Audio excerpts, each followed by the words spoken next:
আসসালামু আলাইকুম রহমতুল্লাহি ওবারাকাতুহু। ধরুন আপনি মার্কেটে গেলেন, মার্কেটে গিয়ে বললেন 30 থেকে 32,000 টাকার মাঝে ভালো একটা ফোন দিতে। এ বাজেটে শুধু শাওমিরই আপনার কাছে কতগুলো ফোন হাজির করবে আপনার জানা আছে?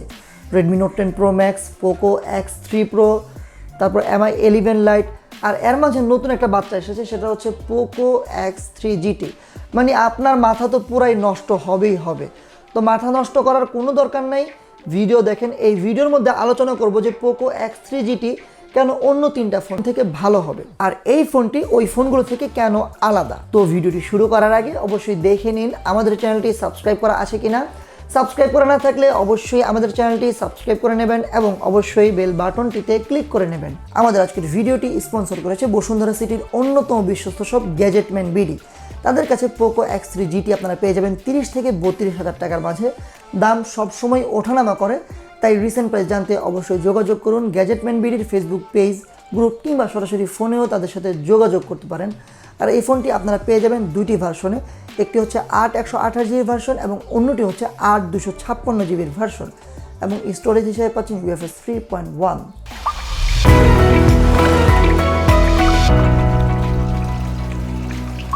হ্যালো বন্ধুরা, সবাইকে স্বাগতম তরল প্রযুক্তির ইউটিউব চ্যানেলে। প্রথমেই কথা বলবো পোকো X3 GT এর ডিসপ্লে, ডিজাইন এবং ডিউরেবিলিটি নিয়ে।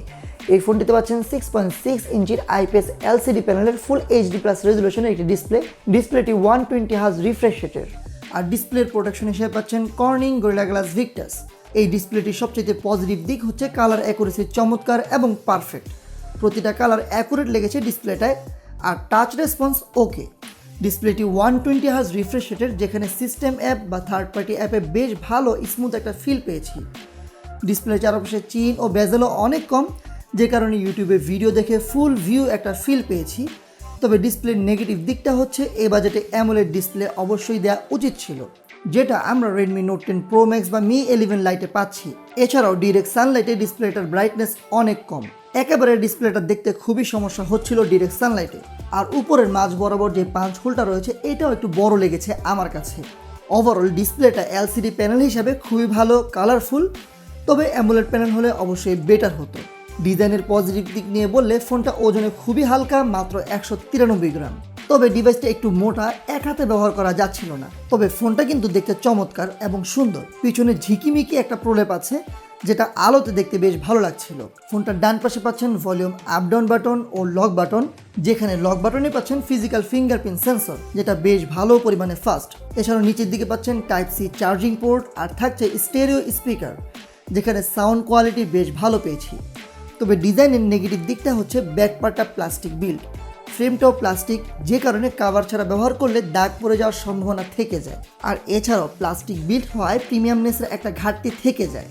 আর এখানে কোনো হেডফোন জ্যাক নেই, যেটা অবশ্যই থাকা উচিত ছিল। ওভারঅল ফোনটার ডিসপ্লে এবং ডিজাইন বেশ ভালো লেগেছে, তবে ডিউরেবিলিটি নিয়ে কিছুটা হতাশ। কথা বলবো এই ফোনটির ক্যামেরা নিয়ে। ডিভাইসটিতে পাচ্ছেন রেয়ারে 3টি ক্যামেরার সেটআপ, যেখানে প্রাইমারি ক্যামেরাটি 1.8 অ্যাপারচারের 64 মেগাপিক্সেলের সেন্সর। এছাড়া পাচ্ছেন 2.2 অ্যাপারচারের 8 মেগাপিক্সেলের আলট্রা ওয়াইড সেন্সর, আর পাচ্ছেন 2.4 অ্যাপারচারের 2 মেগাপিক্সেলের একটা ইউজলেস আজাইরা ম্যাক্রো লেন্স। প্রাইমারি ক্যামেরায় তোলা ছবিগুলোতে বিভিন্ন লাইটিং কন্ডিশনও ন্যাচারাল ছবির আউটপুট দিয়েছে। ছবিগুলোর কালার রিপ্রোডাকশন বেশ ইমপ্রেসিভ। নর্মাল লাইটিং কন্ডিশনে ডাইনামিক রেঞ্জ বেশ চমৎকার, যেখানে হাইলাইট ডিটেল ও শ্যাডো ডিটেলস ভালো পেয়েছি। তবে কিছু কিছু ক্ষেত্রে হাইলাইট জ্বলে যাচ্ছিল। 64 মেগাপিক্সেল মোডে তোলা ছবিগুলোতে খুব দূরের ডিটেলসও বেশ ভালোভাবে ধরে রাখতে পেরেছে ফোনটির ক্যামেরা। ওভারঅল ছবিগুলো ব্রাইট, ডে লাইটে বেশ ভালো ছবি পেয়েছি, তবে লো লাইটের ছবিগুলোতে কিছুটা নয়েজ পেয়েছি এবং ছবিগুলো একটু সফট হয়ে যাচ্ছিল। তবে লো লাইটে ভালো আলোর সোর্সিং পেলে খুব ভালো ছবি আসে। আলট্রা ওয়াইড মোডে তোলা ছবিগুলোতে সাইডে ডিস্টরশন নেই, যেটা ছবিগুলোতে আরও আকর্ষণীয় করে তুলেছে। ছবিগুলোতে ডিটেলস বেশ ভালো পেয়েছি, যে ছবিগুলোতে আলাদাভাবে একটা অ্যাস্থেটিক ভাব চলে এসেছে। তবে লো লাইটে আলট্রা ওয়াইডটা খুব একটা ভালো লাগেনি। ম্যাক্রো মোডে ডে লাইটে বা ভালো আলোতে ভালো ছবি পেয়েছি, বাট লাইটিং একটু উইক হলেই এই ক্যামেরাটা নিজের ইউজলেস ভাবটা দেখিয়ে দেয়। সামনে পাচ্ছেন 2.5 অ্যাপারচারের 16 মেগাপিক্সেলের সেলফি শুটার, যেখানে বেশ ভালো সেলফি এসেছে ডে লাইটে। ছবিগুলোতে ফেসের ডিটেলস বেশ ভালো লেগেছে, তবে হাইলাইটে সামান্য ঝামেলা করেছে ডিটেলসে। তবে যারা সোশ্যাল মিডিয়াতে বেশি সেলফি আপলোড করেন তাদের কাছে ভালো লাগবে ফোনটির ক্যামেরা। আর লো লাইট কন্ডিশনে মোটামুটি নয়েজ পেয়েছি এবং ফেস টোনটা একটু স্মুথ হয়ে যাচ্ছিল।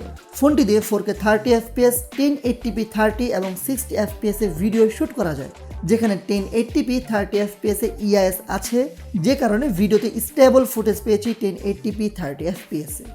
তবে কিছু ফ্রেমে হালকা ড্রপ পাবেন, কিন্তু ভিডিওর কালার এবং কন্ট্রাস্ট খুব ভালো পেয়েছি। তবে সমস্যাটা হচ্ছে সেলফি ভিডিওতে দেখতে পাচ্ছেন ফেসটা একটু জ্বলে যাচ্ছে, এক্সপোজার অতিরিক্ত দিচ্ছিল। সো যারা ভ্লগিং করতে চান ফোনের ক্যামেরায় তাদের কাছে ডিভাইসটির ভিডিও কোয়ালিটি খুব একটা ভালো লাগবে না। আলোচনা করা যাক এই ফোনটির সফটওয়্যার, প্রসেসর এবং পারফরমেন্স নিয়ে।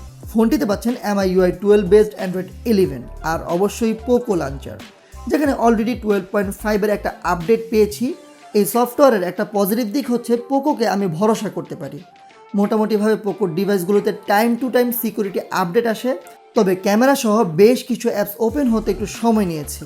আর 120 হার্জ রিফ্রেশ রেটটাও পুরোপুরিভাবে ফিল করিনি ফেসবুক, মেসেঞ্জারের মতো থার্ড পার্টি অ্যাপসগুলোতে। টাচ রেসপন্স স্মুথ পেয়েছি, তবে মাঝে মাঝে একটু টাচ লেটেন্সি ফিল হয়েছে। সো বলবো MIUI-টাতে আরও অপটিমাইজেশন দরকার। ফোনটিতে প্রসেসর হিসেবে পাচ্ছেন মিডিয়াটেকের ডাইমেনসিটি 1100 5G, আর জিপিইউ হিসেবে পাবেন মালি G77 MC9। এখানে ব্যাটারি হিসেবে পাচ্ছেন 5000 mAh এর বিশাল ব্যাটারি, এবং একটা চমক হচ্ছে বক্সেই পাবেন 67 ওয়াটের সুপার ফাস্ট চার্জার। প্রসেসরটি সবচেয়ে বড় পজিটিভ দিকটা হচ্ছে ফ্ল্যাগশিপ লেভেল গেমিং এবং এই বাজেটের সেরা পারফরমেন্স। একসাথে অনেকগুলো অ্যাপস ওপেন করা যায়, ডে টু ডে টাস্কে কোনো ধরনের স্লো হওয়া, ল্যাগ বা ফ্রেম ড্রপের সমস্যা পাইনি, এবং মাল্টিটাস্কিং এক্সপিরিয়েন্সে ক্লোজ টু ফ্ল্যাগশিপ পারফরমেন্স পেয়েছি। একটি অ্যাপ থেকে অন্য একটি অ্যাপসে খুব দ্রুত রান করে, তবে র্যাম ম্যানেজমেন্টটা ভালো লাগেনি। 5-6টা অ্যাপ ওপেন করলে দেখা যায় ফেসবুক বা সোশ্যাল মিডিয়া অ্যাপসগুলো আবার শুরু থেকে ওপেন হয়, অর্থাৎ অ্যাপ কিল করে ফেলে। সো র্যাম ম্যানেজমেন্টটা আরও একটু ভালো হলে বেটার হতো। ফোনটির অন্তত বেঞ্চমার্ক স্কোর 5,62,000 প্লাস। আর এই ফোনটির অন্যতম পজিটিভ দিক এবং বেস্ট সেলিং পয়েন্টটা হচ্ছে গেমিং। পাবজিতে সর্বোচ্চ HDR আলট্রা সেটিংসে খেলা যায়, যেখানে খুব স্মুথ একটা গেম প্লে পেয়েছি, কোনো ধরনের ল্যাগ বা ফ্রেম ড্রপ পাইনি। তবে এই সেটিংসে 20-25 মিনিট খেলার পরে খুব ভালো হিট হচ্ছিল। তবে HD হাই বা স্মুথ এক্সট্রিম গ্রাফিক্সে খুবই স্মুথলি খেলা যায় এবং খুব বেশি সময় ধরে খেলার পরেও হিটিং ইস্যুটা পাইনি। এছাড়াও কল অফ ডিউটি বেশ ভালো অপটিমাইজড, কোনো ধরনের ল্যাগ বা ফ্রেম ড্রপ নেই এবং চমৎকার একটা পারফরমেন্স পেয়েছি এখানে। আরও খেলেছি অ্যাসফল্ট 9, যেখানে বেশ স্মুথ একটা পারফরমেন্স পেয়েছি। তবে এখানে 30 থেকে 35 মিনিট খেলার পরে হিটিং ইস্যু পেয়েছি, আর হিট করলে অবশ্যই পারফরমেন্স ড্রপ করে। সো ওভারঅল আপনার যদি দরকার হয় গেমিং, তাহলে ইটস আ বেস্ট ডিল। এখানে 5000 mAh এর বিশাল ব্যাটারি পাচ্ছেন, যা বক্সে থাকা 67 ওয়াটের চার্জার দিয়ে মাত্র 45 থেকে 50 মিনিটে ফুল চার্জ হয়ে যায়। ফোনটি দিয়ে 120 হার্জ রিফ্রেশ রেটে 5 ঘন্টা স্ক্রিন অন টাইম এবং 60 হার্জ রিফ্রেশ রেটে 6 ঘন্টার মতো স্ক্রিন অন টাইম পেয়েছি। সো ব্যাটারি ব্যাকআপ ও ভালো চার্জিং স্পিড এই ফোনটার পজিটিভ দিক। তো আসলে পোকো X3 GT কাদের জন্য? এই ফোনটাতে একই সাথে ভালো ক্যামেরা, ভালো গেমিং এবং ভালো পারফরমেন্স ও ভালো ব্যাটারি ব্যাকআপ এই সবগুলো দিকই রয়েছে। তবে এখানে ডিসপ্লেটা অ্যামোলেড হলে অবশ্যই আরও বেটার হতো। এছাড়াও এই ফোনটির র্যাম ম্যানেজমেন্ট একটু খারাপ পেয়েছি। আর বিল্ড কোয়ালিটি নিয়ে বললে এই বাজেটে প্লাস্টিক বিল্ড আসলে মেনে নেওয়ার মতো না। সো এই হচ্ছে এই ফোনটির পজিটিভ দিক এবং নেগেটিভ দিক। এখন আমি যে বললাম ভিডিও শুরুতে যে Redmi Note 10 Pro Max, MI 11 Lite, Poco X3 Pro এই তিনটা ফোন থেকে পোকো X3 GT কেন বেটার? আসলে প্রথমে আমি যদি বলি Redmi Note 10 Pro Max এবং MI 11 Lite-এর কথা, সেখানে কিন্তু ক্যামেরা ভালো, ডিসপ্লে ভালো, ডিসপ্লেতে অ্যামোলেড ডিসপ্লে পাচ্ছেন, কিন্তু পারফরমেন্স একটু খারাপ। এবং ওই দুটো ফোন কিন্তু কোনোভাবেই গেমারদের জন্য না। তো সেই হিসাবে এই ফোনটাতে একই সাথে ক্যামেরাও পাচ্ছেন এবং ভালো গেমিংও পাচ্ছেন, ভালো পারফরমেন্সও পাচ্ছেন। সো এদিক থেকে Redmi Note 10 Pro Max বা MI 11 Lite থেকে এগিয়ে থাকে পোকো X3 GT। আর তারপর যদি আমি পোকো X3 Pro এর সাথে পোকো X3 GT এর তুলনা করি, তাহলে এই ফোনটি পোকো X3 Pro থেকে অবশ্যই ক্যামেরাতে এগিয়ে থাকে এবং পারফরমেন্স অবশ্যই ভালো। সো আপনারা যদি 30 থেকে 32,000 টাকার মাঝে একটা ফোন কিনতে চান তাহলে আপনাদের জন্য বেস্ট একটা চয়েস হবে পোকো X3 GT।